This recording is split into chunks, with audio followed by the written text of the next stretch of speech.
out his own eyeball. Oh God, this Oh, is fucked. yeah, Things go from fucked to critically fucked. When the shark I corner... could not look when that scene happened. I was literally like, oh my god, is it happening? Is it happening? Oh my god. Hey guys, my name's Dan, and today's reaction comes from Dead Meat.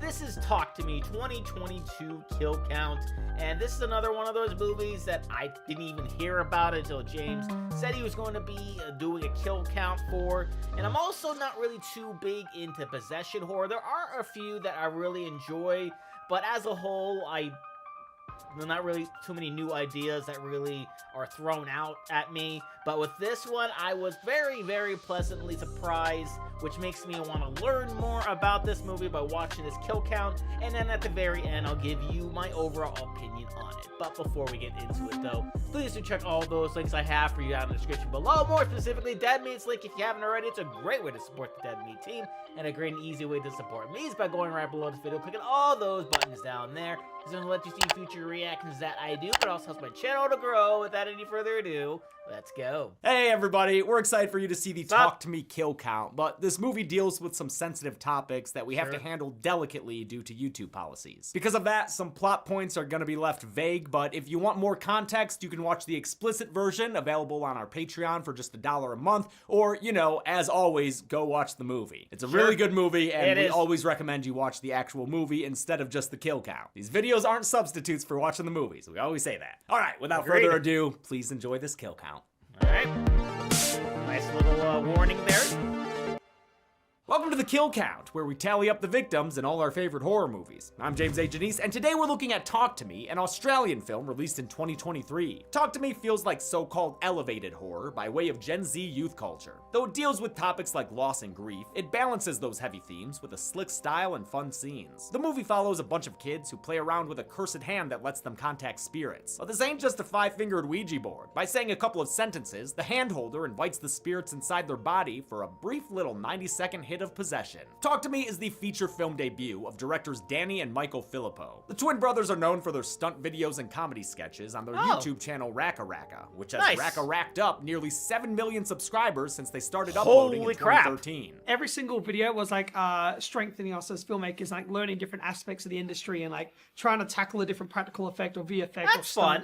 It was like, yeah, we're just learning and learning as we went along. I never watched Racka, and I didn't know the Filippos, but while researching this episode, I couldn't help but feel super proud of them. The brothers have been making home movies their entire lives, and settled into YouTube because it was fun and found them an audience. After years of online content creation, they were ready to make something more personal and vulnerable, even if they weren't entirely familiar with how the film industry worked. I'd already reached out to some studios, and I said, I've got a script, and they're like, this is not how you approach people. The Filippos insisted on making this movie their way and maintaining creative integrity. They turned down bigger studios and a higher budget to shoot in their hometown of Adelaide, South Australia, with a cast of mostly unknown Australian actors. They kept the set loose and allowed the actors to play during rehearsals, working improvised bits into the script. It was never boring. And I don't think we actually ever did anything remotely similar twice. The result is a movie no one could have guessed was made by first-time filmmakers. The visuals are captivating, the cast is uniformly excellent, and there are plenty of solid non-jump scares throughout. You can maybe see where things are going before they get there, but this is undeniably a fresh take on the familiar. I'm so glad their efforts paid off, since after it played at Sundance, Talk to Me was picked up by the most prestigious indie film company around. Yeah. How many kills will happen I when love a bunch how of kids excited they keep are. high-fiving evil? Oh, speaking of crappy kids. Oh boy. Trick or treat! Nope, sorry Zorn, we're not doing this again this year. Oh. Fine. I guess it's time for Plan B. Now give me your Lawnmower 4.0 from today's sponsor, Manscaped. Are you threatening me? Apparently. Oh, no. Just showing you what I use to shave. It's, it's not pretty. No. No, it's not. No. But you've come to the right place. Let me introduce you to Manscaped's latest 1900s, innovation what in the hell? elevating your grooming game. It's the Lawnmower 5.0 Ultra. Ooh, 5 is bigger than 4. It sure is. It builds on the Lawnmower 4.0's excellence with next-gen dual skin-safe blade heads, with an upgraded trimmer blade and an interchangeable foil blade. You see, the trimmer blade starts your grooming session, then you swap it for the foil blade, which gently glides over your skin, capturing even the finest hairs. And to think, I've only been using the one blade. I know, that was real dumb of you. But it's more than just about the blades. The 5.0 also has an upgraded LED light that's bigger and has a dual temperature feature to accommodate and flatter a variety of skin tones. Come to think of it, my complexion does lack your youthful, muscular glow. Sure, yeah. And with all these innovations, the 5.0 still has all the features we know It's almost like, oh my god, I have no idea what to say to that. Let's move on. and love, like USB-C charging and a 3-level battery indicator, and of course, it's waterproof. You know what? I'm sold. Can I have that one? Maybe trade you the knife for it? No, that's okay. You can have this. Oh, how nice. Yeah, that way. You can try the new Lawnmower 5.0 and join the 9 million jewel jostlers who have already taken the Manscaped plunge by heading over to manscaped.com and using code KILLCOUNT20 to get a 20% discount and free international shipping. How many kills will happen when a bunch of kids keep high-fiving evil? Let's find out and get to them. I like that. The movie begins at an Australian rager, where a concerned young man named Cole asks around for his brother Duckett. He finds him locked in a bedroom, and sadly, not for cool makeout reasons. Duckett's mumbling about their dead dad, and his issues are quickly becoming content, which Cole tries to prevent without much success. Man, being a teen now must suck. Duckett goes viral by stabbing his brother in the chest, and then by taking too close a look at his own weapon. Damn, why are those kids still hanging out back there? I don't know, See the man. attempted knife murder a second ago? This I gotta say too, because like going into like watching this is just like, okay, what's happening?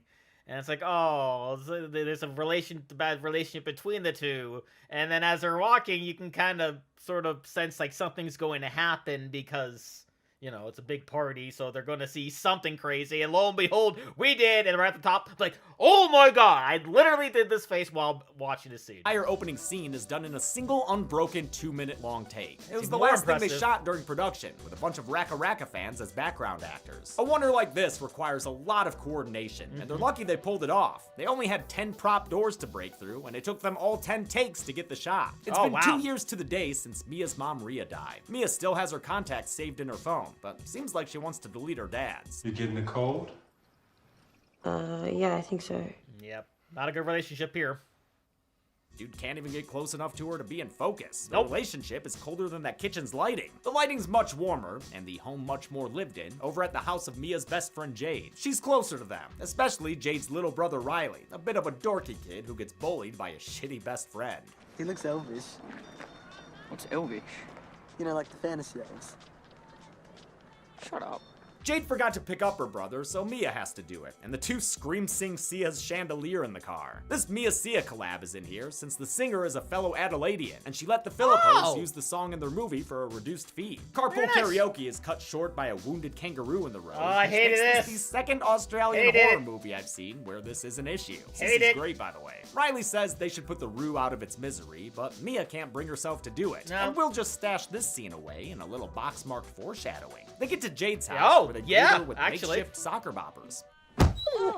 She's been on the phone with Daniel, her goody two-shoes boyfriend with whom Mia has a slight past. Hey, was my boyfriend before he was Oh my yours? god, you guys held hands once 3 years ago. That doesn't mean anything. Mia wants them to go out to a classmate's house where people are posting about their game and conjuring night. The social media angle is part of what drew the Filippo brothers to this story, filtered through their own experiences as veteran content creators. What would happen if there's like a horror scenario in today's setting with phones and social media? The original idea for Talk to Me came from their friend Daley Pearson, an executive producer on the hit Australian kids TV show Bluey. Danny Filippo took Pearson's idea and made it more serious instead of comedic, as he co-wrote the screenplay with their longtime collaborator Bill Hinsman. Nope, not the one from Night of the Living Dead. Before the girls leave, they see Jade's mom Sue. Sue loves Mia, but is a bit more short-tempered when it comes to her own flesh and blood. Riley, get your shit off the table. Jesus, I've never seen a kid get yelled at for doing homework before. Sue smells a party, but lets the girls go anyway. Riley blackmails his way into coming too. Alright, then I'll tell Mum. Yeah, well, she pretty much already knows.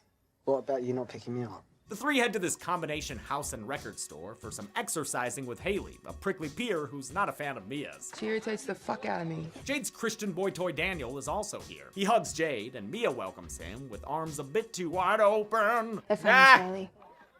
You keep telling yourself that. Haley's played by Zoe Terakis, who's in the upcoming Marvel series Ironheart. The Filipinos didn't have a gender in mind for the character, so Haley wound up non-binary and trans just like their actor. I don't think they saw this role going to a trans person.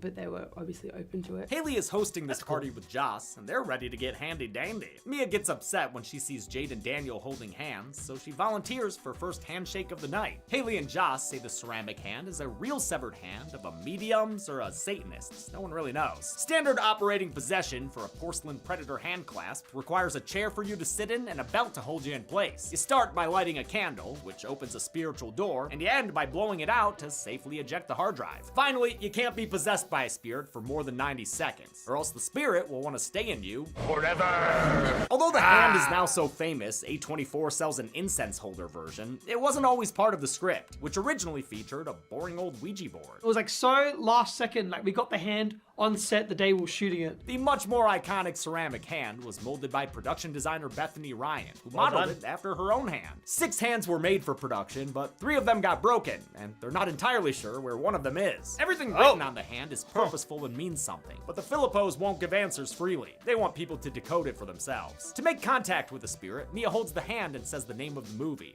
Talk to me. Yep. The jump scare unplugs Mia before she can say the second part, I let you in, but peer pressure makes her give it another shot with the spirit of a waterlogged drowned woman. I let you in. Even though the ghosts in Talk to Me are barely on screen, they still had to suffer a special hell due to COVID-19 production protocols. That poor guy, he was on set for 10 minutes.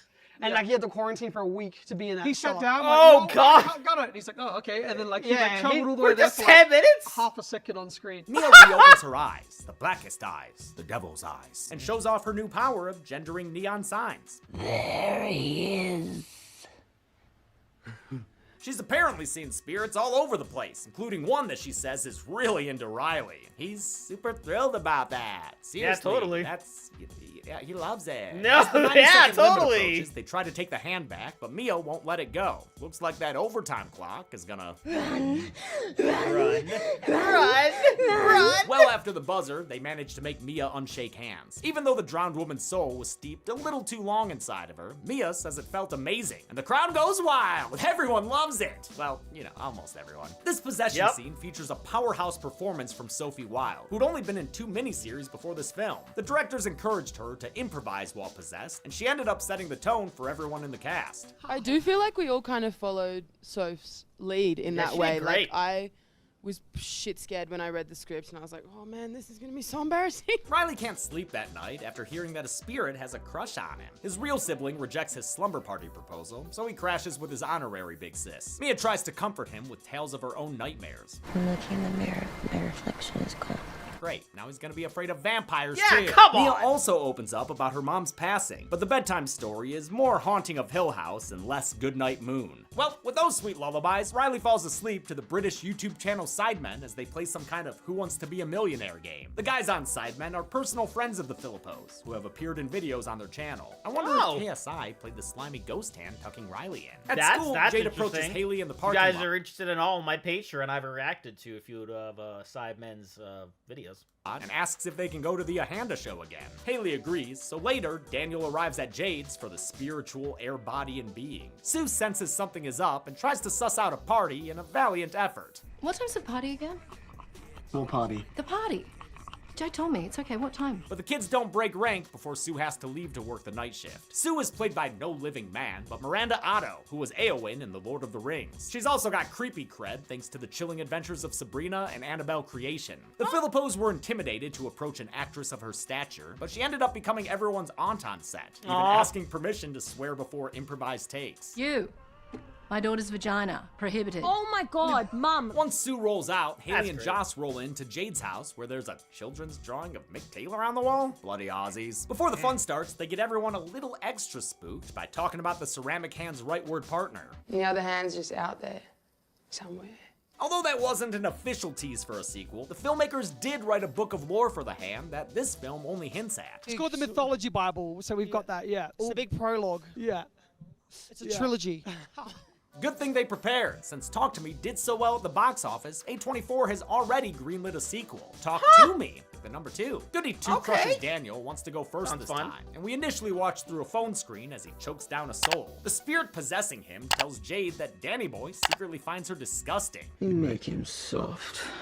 Yo, this spirit's a The spirit inside Danny is hornier than a triceratops. It licks his lips in Mia's general direction, and pretty soon, Danny Boy's his pipes are calling. He falls to the ground in sexual frustration and even Frenches a bulldog. Oh, hey, is that why they're called that? No need to call Australian PETA either. Danny's actor Otis Donji was filmed making out with a dog puppet, and that shot was merged with one of the real dog licking a treat. As the credits say, no dogs were kissed in the making of this film. Good to When know. he snaps out of it, the humiliated Daniel demands they delete all video evidence and storms out when they refuse. Jade gets pissed on his behalf for, like 30 seconds, but then it's time to get handsy again. The most fun sequence of the film begins with a cool low-to-the-floor tracking shot as they lock the dog out of the room. I love the framing the shot Bye-bye, ends pup. on. Then we get a montage with lots of fun moments and incredible sound editing. They prank each other with the hand, smoke joints with the hand, turn the hand into a penis. It's great. All the while, everyone's taking their turns getting possessed. And Mia even sings the French song used to score the scene, the 1957 Edith Piaf tune La Foule.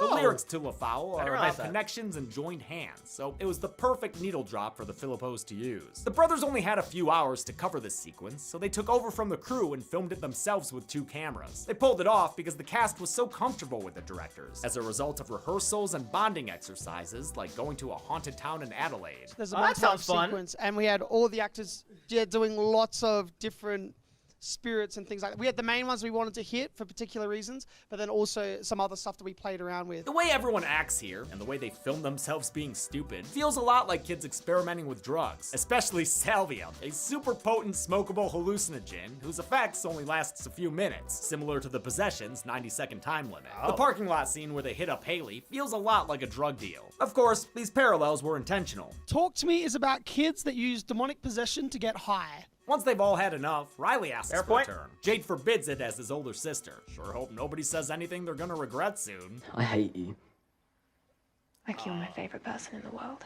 Jade and Daniel bail, leaving Mia in charge, and she gives Riley the green light for 50 seconds of ghost mode. Of course she does. That time limit turns into more of a suggestion, though, when the spirit inhabiting him takes on a familial tone. Mistake! I miss you so much, me. Since the apparent spirit of her dead mom is offering warm words of love and comfort, Mia extends the leash on Riley past its allotted 50 seconds, and then past the 90-second limit. That, does not work out great, since Riley begins Whoopsie! slamming his head against the table violently. Yo, was Mia's mom into metal? Because they can't stop this headbanging. Nope. Hell, they just barely stop Riley from plucking out his own eyeball. Oh god, this Oh, is fucked. yeah, Things go from fucked to critically fucked when a sharp I corner could not look when that scene happened. I was literally like, oh my god, is it happening? Is it happening? Oh my god. of a cabinet gets involved. It doesn't stop until Jade comes back to lend a hand. I've seen a Owie. lot of sick shit, but this scene is still hard to watch. No wonder Mia disassociates and takes a stroll down the hall. In the ensuing cop-filled chaos, Mia sees her mom's ghost, or possibly the ghost of a milkmaid. The living parents get involved, but the kids still stick to their story that Riley wasn't on drugs. He just, I don't know, he just started doing it, I guess. Mia wants to support her little brother from another mother, but Jade doesn't want her at the hospital, and neither emphatically does Sue. Please, can I just see him? You come back here, I'm gonna call the police. At least Mia can turn to her own mother now, since she follows her ghost reflection into the hospital bathroom, where she audibly reenacts her death. Yep. Mom? Such a powerful scene. Is that you? Too bad when she opens the stall door, she finds it desocupado. Mia takes cover from angry moms in the stairwell, where Daniel finds her and offers a strictly platonic ride home. She repays the favor with a mostly platonic offer to spend the night. We're just friends. It's not like it's illegal or anything. He knows it's a bad idea, but he does it anyway. And when they get to her house, she asks him to do hand stuff. Oh, come on, I mean the porcelain kind. Yes! She wants him to use the hand so her dead mom can use his body to talk to her again. But Daniel says he's never doing that shit again. Will she settle for a slightly flirty hand measuring contest? Despite those digital fireworks, the two sleep top to tail. But all that does is give Mia the chance to admire Dan's manly calves. It gets her so riled up, she has an awesome transition into Dream World, where the shot goes from seemingly overhead to profile as she steps out of the bed to finally start kissing on Daniel. Her dream romance is interrupted by a less fun kind of banging. It's a dream of the night her mom passed and was found dead by her dad. With this visual depiction, I'll put Mia's mom on the count. Mia wakes up and thinks everything's back to normal, but then she spots that soggy ghost lady again. Damn, did she die as a passenger of the Titanic? I don't know, but whoever she is, she's hungry for all of Daniel's little piggies. She don't mind sucking on toes. Good luck finding a ghost friend who sucks toes. Mia screams for Daniel Daniel to wake up, but when he does, he finds Mia deep-throating his foot. Jesus, there's a lot of gross making out in this movie. He hoofs it out of there, and she decides to talk to the hand by herself, which is never a good idea. You always want to have a sitter with you. Mia sees her Skyrim-looking mom, and she's got a quest for her. Mia? Riley needs help.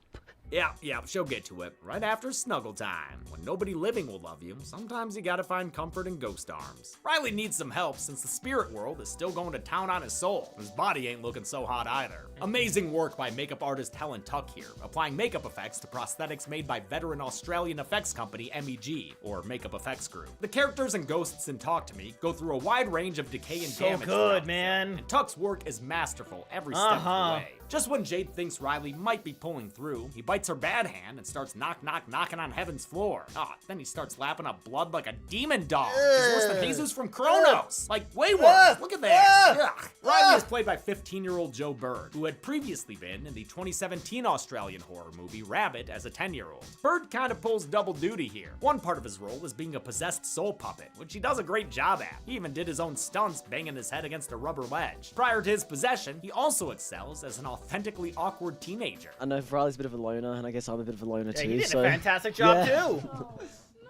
No, in a good way, Mia reconvenes the Five-Finger Death Bunch to ask them if they've also been seeing things, like how she has with her ghost mom and the toe-sucking Titanic lady. What do you mean, sucking your feet? They haven't, probably since none of them went longer than 90 seconds, like Mia did when they couldn't get the hand off of her at first. Joss and Haley got the hand from Duckett, that troubled young man from the opening scene, so they all go to meet with Cole, Duckett's brother, who we saw stabbed in the chest, but he survived. Cole doesn't want anything to do with them, but Mia connects with him over their respective losses. I love the blocking in this shot of everyone on the bus. It's great. Cole tells them there may be hope for Riley yet when he reveals an additional rule from the Handbook for the Recently Possessed. They get weaker the longer they're in. Yep, he says they've just got to run out the clock. Then Riley can be Smiley again. This potential good news isn't enough to make Jade completely forgive Mia.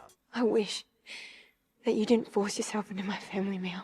Mia parries the painful words with an idea. Maybe they didn't blow out the candle for Riley, and if they go back and do that now, it'll properly sever the connection. For the record, they did not blow out the candle when things got nuts. I specifically checked the second time I watched the movie. They decide to give this plan a shot and take the hand from Haley and Joss, who gladly give it up before exiting the movie frame right. In Riley's hospital room, they set up one last arm wrestling match of the damned. Mia tries saying talk to him, but it doesn't work. I don't think you can rent out another person's body for possession. She thinks maybe Riley's spirit can be reached, so she plugs herself in, only to find a little ghost girl staring at her. She asks the girl if she knows where Riley is, and the girl says she can show her. I like you. Oh my god, she takes her to shunting land! Jesus Christ, it's like nudist day at the Golden Corral here. There are even a few frames of a lady eating a baby, what the fuck? This horrific nightmare sequence was directly inspired by Society, one of my absolute favorite B movies, which features the famous shunting scene. Originally, this nightmare scene was over 2.5 minutes long. To get an R rating, they had to cut it down to 15 seconds. Convinced that Riley is destined to eternal torment in Handland, Mia goes home to sulk, only for her dad to drop a mom bomb. Watch the movie or our explicit cut for more context about what he says. Mia storms off to her room, where the spirit, who probably isn't actually her mom, says her dad isn't actually her dad. He's going to hurt you. This increasingly wet spirit is half right, at least, since the bad dad who bursts into Mia's room isn't real. We see her actual father downstairs at the same time. And we know he's the real one, because he sucks at breaking down doors to save loved ones. He eventually succeeds this time, but for his troubles, Mia inadvertently stabs him in the neck with scissors. Accidental attempted fratricide isn't enough to stop Mia from her mission to save Riley. And since he's the main course of an endless evil spirit buffet, there's only one way to do that. He needs to die. Mia calls Jade and tricks her into leaving the hospital, even though Jade says Riley's doing better on his own. His recovery tracks with what Cole said earlier. His body should kick him out. Sue's still at the hospital, but with Riley getting better, she forgives Mia. You're not Riley's friend, Mia. You're his family. Still, it's too late for this gesture. The only one Mia trusts anymore is her spirit mom. She takes advantage of Sue's forgiveness by asking to be alone with Riley. When she is, she sees him as a disgusting deadite witch, and it's calling eternal dibs on his body. He's ours. The greasy ghost says Mia can't save Riley and dares her to stab him in little brother form. But Mia can't find the strength to purposefully do to Riley what she accidentally did to her dad. Speaking of whom, Jade gets to Mia's house and finds him injured but still alive in Mia's bedroom. The spirit inside of Riley conjures up a kangaboo to remind Mia she's soft, but that gets her thinking of an easy way out. She'll let traffic do the work for her. Jade calls her mom to tell her that Mia is a danger to Riley's everywhere, but it's too late. Mia's already kidnapped him. In her mind, though, she's just taking gross granny out for a stroll. Aw, that's nice. Not Mia nice. gets the wheelchair to the highway and prepares to dump Riley into the road. She even gets a pep talk from her ghost mom. I'm so proud of you. But Mom's damp makeover suggests she's just been the drowned woman this whole time. Her power was strong enough at first to appear as Mia's mom, but now she's losing that disguise since she's weak from being inside Mia so long. Jade gets back in time to see what's going on, and what happens after Mia lets go of the wheelchair is a bit ambiguous. All we know is that Mia's body hits the windshield of a passing car fucking hard. But don't worry, looks like she's a-okay, just oddly ignored by everyone around her. That's a little. Oh, and now she's magically, instantly standing in the hospital? Yep. Never mind, she did. Whether she jumped sure is. herself or was pushed by Jade, it's hard to tell, even in slow motion. But regardless, Mia's car stunt landed her on the kill count. As a spirit, Mia walks around the hospital. She sees that Riley has fully recovered and is able to get discharged with his happy family. She sees her dad there too, and I can't tell if that means he's okay or if the elevator he gets into signifies his death, but it's all too ambiguous for me to add him to the count. Sure, One that's thing's fair. for sure though, Mia's left all alone, and upon reflection, that nightmare she spoke of earlier was a prophecy. She's stuck in the spirit realm now, waiting for any kind of contact. This Yup. hand might do. What happens if you grab it? Oh, son of a bitch. It reveals Now that you're Mia's on the other now side. side of the spiritual possession game. I let you in. And I let you in to the numbers. So Okay. let's get to them. All right. Oh! Now what? What happened? James, you okay? What is James? that? Chelsea? Chelsea? Oh. Talk to me. I think I tripped the circuits again. Oh. Yeah, that makes sense. Yep. I was a little worried for a second because her hand was right over the flame. I hope it didn't Only get 3 burned. people died in Talk to Me, 1 man and 2 women. That gives us this gender breakdown, which has only been seen 2 other times on this show before, in The Dentist and Orphan. With a runtime of 95 minutes, Talk to Me had a kill on average every 31.67 minutes. I'll give the golden chainsaw for coolest kill to Duckett for firing the starting Oh, gun. yeah. It's an excellent end to that long one take, and an excellent start to the film. And no dull machete for this one, because all of the deaths in this film had some sort of impact. And that's Agreed. it. Talk to Me was made for just $4.5 million and recouped its budget on the first day of its release. Like I mentioned, A24 has already greenlit a sequel, and turns out the Filippo brothers have already shot a phone-based Duckett prequel too. Pulled the Ty West with that one. Until next time, I'm James A. Janice. This has been the Kill Count. Yeah, with how this movie went, I'm very, very interested to see what happens with the second one, because that could be a lot of fun depending on where they go with it. They could do something with Mia, they could do something with a completely new cast. Who knows? All I know is this movie was a lot of fun. It started off super hot, and then it ended with like, oh, because you weren't really sure if she was dead or not, and then you were just kind of just like watching, like, okay, wait a minute, okay, she gets up, no one notices her, then she's randomly in a hospital, everyone's okay, don't know what happened to her father, and all of a sudden, she's on the other side of the hand, it's like, oh my god, everything comes full circle, so perfect. The kills were great, the makeup was great, the acting was phenomenal, and as I said, I cannot wait for a second one. But that will do it for me here. Comment down below. Let me know, what did you think about Talk to Me? Please leave a like if you enjoyed. Please enjoy all those links I have for you down in the description below. And lastly, and most importantly, I want to give a huge shout out to all of my $5 no supporters on Patreon: Cruising, Wolverine 310, Jordan Bird, Kester Conage, Amber K, Raymond Bright, Roadrunner 1967, Chris Curtis, Haley Machinardi, Ann Perry, Lorca, Vox Cacophony, Leo Harris, Morgan Page, and Ania Silva. And I'll see you guys next time.